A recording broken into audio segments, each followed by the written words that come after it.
Hey guys, welcome back to another Gwent deck video. And today we're going to be focusing on the 4 monster cards revealed in the past 2 days for the upcoming expansion Once Upon a Pyre. So for those who missed my Syndicate and Northern Realms videos, links for them will be available at the end of the video. And yeah, this is something I'm going to be doing for all the factions. So before I start with monsters though, I'd like to quickly mention something mentioned by one of the game developers of Gwent, Jean, who has appeared on some Gwent videos before. I think the music may be a little too loud. Give me 1 second. Yeah, I'm just gonna quickly lower it. There you go. Alright, so he mentioned that patience does work the way I theorized in my NR video, which is that if a Bannock student goes to the graveyard, patience will not be lost. It will not go to 0, it will stay at the number that it last was, so 2, 3, 4, whatever. Which means if you resurrect this card using Necromancy or Offering, it'll come out starting from 3/4 or whatever number, which is really good. I like that a lot. Also, fun tidbit about me, I actually studied with Jean in our final year of university. We both got our degrees at the same time. I learned environment art. He was going through game design, and yeah, he's a really cool guy, very friendly person. So yeah, I'm very happy that he actually is part of the Gwent team. I think that's awesome. Anyway, now that's over. Let's move on to monsters. The big thing on monsters is Sabbath, a new keyword which, as posted on the Gwent Twitter, is trigger this ability if one of your rows has a total of 25 power or more. So what this means is that the card itself, based on the wording of what we just saw, does not have to be part of that row, as long as that row has 25 power or more. As long as any of your rows, melee or range, has 25 power or more, this condition will execute, unless stated otherwise. Like maybe if Sabbath states in it that if its condition says if on the range row, then do this, right? So that's really cool to know. Secondly, based on this, blurb, gather your fellow witches and their familiars for Sabbath. Just beware of a certain witcher spoiling your feast. Sabbath plays directly into Igni. So if ever a Sabbath deck becomes extremely powerful, expect to see Igni in there somewhere, right? To counter all those stall units, so yeah. Let's get on with the first card. Legendary, 10 strength, 13 provisions, She Who Knows, a Relict. Sabbath, at the end of the round, give resilience to the highest base power unit on your side of the battlefield. She knows well what kind of clay her daughters are made of. After all, she needed it herself. This is the Mother of the Crones. You actually encounter her in The Witcher 3 in the form of a horse if you decide to go follow her quest line. I believe she's first trapped by her daughters under like tree roots. It's like a big weird fungus / growth. And once you free her, she takes the form of Black Mare. I'll quickly show you what she looks like in that form. I believe it is yeah, it's this one right here. Whispering Hillock. So that's her form if you choose to free her. Anyway, let's see what this does. At the end of the round, give resilience to the highest base power unit on your side of the battlefield. So this is a really interesting effect. This is massive carryover potential for monsters. We haven't seen monsters have carryover in this in Homecoming so far, unless you're running Ciri Nova. This prioritizes base power unit, by the way. It does not affect boost unit, which means if you have old Spirit Tip on the board and you have a Barghest at 16 strength, like boost to 16, it'll give resilience to the old Spirit Tip, not the Barghest, which is a really good thing because, as you all know, boosted units lose the boost once the next round starts. Secondly, this card has anti-synergy with Igern. Igern has armor, which means that if it gets resilience and then round 2/round 3 starts, it loses its armor, and then it kills itself immediately, which means that you just lost all the She Who Knows values. So that's a little unfortunate. Unless they change how armor works with resilience, Igern is a very bad card to play with this card in the same round, essentially. So let's talk about Sabbath condition itself. It's very easy to fulfill. It's a perfect keyword for monsters because of the high strength units they have. Honestly, when I saw Sabbath initially, I just thought that they're trying to support, Fruits of Ysgith, because Fruits of Ysgith gives you a Chronicler's Fruit, which is another Thrive unit, which means it's going to help you attain that Sabbath condition more easily, which is a good thing. So yeah, the next thing I saw is that at 10 strength, she could potentially give herself resilience, which means that if she carries over to round 2, and then you achieve the Sabbath condition again, she could potentially, give resilience to something else in round 2 as well, which means double carryover potential, and that's really good. That's really good, which means for 2 rounds you could have some insane leads. Maybe you carry over in the first round her, and in the second round you carry over an old spear tip, awake, 12 strength carryover. That's really good. That's really good, or at least really good on paper. Who knows how it's going to work out in practical cases, right?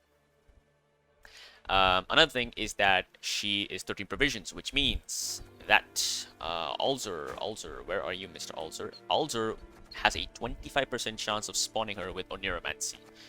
Why do I say 25%? Because currently we have 3 cards, Skeltalus, Oak, and Drog. She will be the 4th card in the game, which means that there's a 25% chance that you can spawn her with Oniromancy if you have Alzer on the board, which is pretty good because that potentially means you'll have carryover with the other faction as well. That's pretty nice, right? That's a really interesting synergy over there. So yeah, based on this, she's a decent target for Igorn as well. 10 strength is not bad. Based on this, I'm going to give her a 3.5 out of 5. I think this is a good card. Not insane. I don't think she's overpowered by any stretch of the imagination. I just think that she's pure point slam value with the potential of having more points in the future, and I think that's awesome. I love the card art as well, obviously. It's incredible card art. So yeah, 3.5 out of 5 for me. Let's move on to the epic card. Ratcatcheress, 9 strength, 7 provisions, Relict. Whenever this unit is damaged, reduce its base power by 1. Sabbath, cancel the ability above. Whenever you play a Relict, increase this unit's base power by 1. The witch grabbed the bells and started to play a lively melody that attracted small rodents and children alike. Ooh, creepy. Pied Piper reference right there. So first things first is that this is another relic that relies on relic synergies. So first things first is that whenever this unit is damaged, reduce its base power by 1. Based on that wording, damage is really crippling to this card because it takes damage, it loses 1, and then it loses base strength as well, which means it loses 2. It's a tempo of 2, and that's a little concerning, which means to play this card effectively, you want to fulfill Sabbath always. So yeah, just be careful about this. Base strength, by the way, guys, is white strength, which is actually very interesting because this is one of the first times we're seeing base strength manipulation in a very controllable way in Homecoming. Previously, the only thing that actually changed base strength was Veteran for Skellige. So that's really interesting. This is coming back from Midwinter, and it seems really cool. So yeah, Sabbath, cancel the ability above when you play a relic. So damage is double effective on this card if you don't have Sabbath, but playing a relic is only single effect. You're not boosting it, right? You're just increasing its base power. So it's a +1 tempo on whatever relic you play. So let's see what relics you actually have. Relicts. So based on this is a bad relic. This is a fantastic relic because a Warcrox actually pulls out your She Who Knows, which is really good. All God in monsters is okay, I think. This is actually really good because if you're playing this kind of deck, expect to be poisoned a lot, which means Purify can be very valuable. Miruna is fantastic. These two are okay. Honestly, I hope they get buffed to like 5 strength. I think that would be really nice. This is decent. You can pull out your Parasite for this, for example, Crimson Curse. Doo-Doo in monsters is okay. If you're going up against an enemy, like an opponent who's using monsters, you can get some good value. So I think it's okay. These are good. These get, incremental value, obviously, so these are fine. These are okay again, depends on if you're actually crafting a deck that bases itself on special cards. This actually might be decent. How many relics do you have? Let's see, run all these relics, right? There's 4 bronzes coming, so yeah, this actually can be decent now. Because we're also getting 2 bronze units, which means that this actually can get decent value. Succubus is fantastic, we all know this. And Marilyn is underrated. This can place a 9 on Harpy Egg, which is pretty good. So yeah, you have some decent relics here, which means that you can potentially boost Ratcatcheress by 4 or 5 easily, which eclipses Igorn value, which is really nice. So yeah, I think this is a 3 out of 5. Oh yeah, this is 7 provisions, which means it can actually be pulled by Penitent, which is also interesting. And this means that, and because it's a Thrive unit, this actually helps you attain Sabbath as well. So when you pull out consume this and pull out your Ratcatcher's, it actually might come out with Sabbath fulfilled, which is really good for you. So this is going to be a 3 out of 5 for me. I think the damage part is very crippling. Taking 2 damage a turn is really... Taking an extra point of damage for every damage is very scary. But if you can maintain Sabbath, you can get some insane value for this. You can get some great Ozrael value in the future. So yeah, I'm going to give this a 3 out of 5. Solid 3 out of 5 for me. Very good card art, by the way. That is a creepy card art. The children there look very, very screwed. Alright, let's move on to the rare card, which is interestingly not a special card, it's a unit. So, Gankian, which I believe is, based on the research I did, is based off Irish folklore. It is the Irish version of the Headless Horseman, I think. And it's such a creepy card art. The fact that the eyes are looking at you is the creepiest, but it's so unnerving. 5/5 Relict. Deploy. Increase this unit's base power by 2 for each adjacent relic. A head in the hands is worth 2 on the neck. This thing has a ceiling of 9 for 5, which is pretty good. And we've already seen the relics we can play. There's a lot of good relics you can play. So I'm going to assume that you're going to be able to achieve this 9-string ceiling 99% of the time. 99. Like, nobody's going to kill your Crones. Nobody wants to kill your Crones. Nobody's going to kill your Marilorn. Nobody's going to kill your Succubus. They're not going to hit your Ivarquox. They're not going to want to hit your Maruna. They might kill these because they don't want you to be getting value from the second Unicorn, right? So they're going to stick on the board, which means this thing getting 9 is not difficult at all. So yeah, this card is good. It's a really good card. It's an immediate 4 out of 5 stars for me. It gives you a great ghoul value. Ghoul. You know, your ghouls plays 11 with this card now, which is awesome. It procs your thrives extremely easily. Yeah, 4 out of 5 card. Nothing else to say. Solid 4 out of 5 card. Fantastic card. And the final card is Witch Apprentice, a common card, 4 for 4. Relict Sabbath. At the end of your turn, boost self by 2. Mistress said I would have to toss it on the spit after I finish my studies. But she was just kidding, right? Gives me the Kingsman vibes, you know, where they have to shoot the dogs at the end. The card is awesome, by the way. I love this pick. It's so adorable. Anyway, I'm going to say this right now. I think this card is overpowered. I think this card is busted, especially in a V deck. The reason for this is V attaining Sabbath is very easy. And if you attain Sabbath, this card is a beast.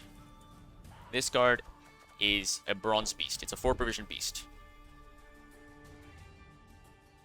At the end of your turn, boost self by 2. This is one of the few engines in the entire game at 4 provisions that boost itself by 2 at the end of your turn. This is a fantastic card. This is a busted card in V, and it's a phenomenal card in monster decks like in Fruits of Ysgith, or you know, those kind of decks. You attain Sabbath, this thing is a 2-point engine a turn. Fantastic.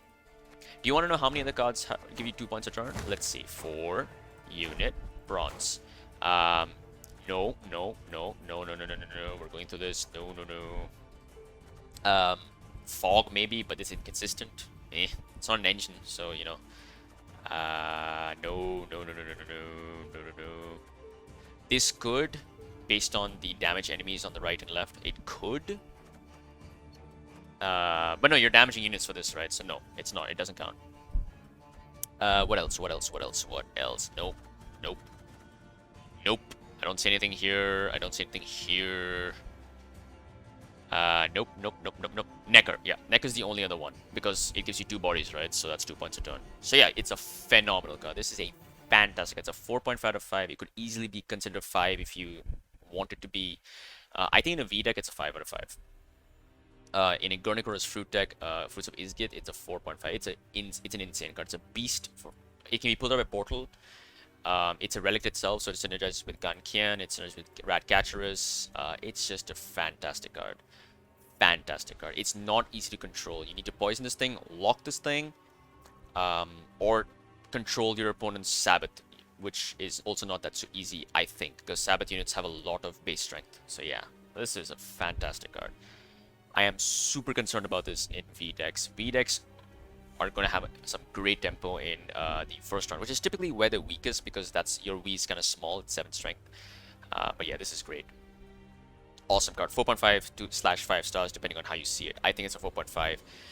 So yeah, those are the 4 cards, guys. I think we have seen some fantastic cards. Based on what we've seen right now, I'm super excited to try out a Fruits of Ysgith deck with this. Running all those new relics, running the Crones, running a Deathwish package in there with Maruna and Succubus, and just having some fun. I think that's gonna be a fun deck to play. So yeah, guys, I hope you guys enjoyed this. Before I end this video, I just want to quickly mention when we're going to see the Nilfgaard reveals. So it was confirmed by Ryan Godric that there will be no reveals on Sunday, which is when this video comes out, which means the Nilfgaard video will probably come out on Tuesday night or Wednesday morning, Indian time for me. Which means Skellige is Thursday, and Scoia'tael, I assume, is going to be revealed during the Masters, which is happening on June 5th and 6th. So neutral cards, I assume, will be Friday or maybe during Masters as well. So that's the timeline. So yeah, with that, we come to the end of this video. I hope you guys did enjoy this. If you did, please show your support below. Let me know what you think of these cards. I think which apprentice is broken. Do let me know what you guys think. And I will see you guys next time. Take care.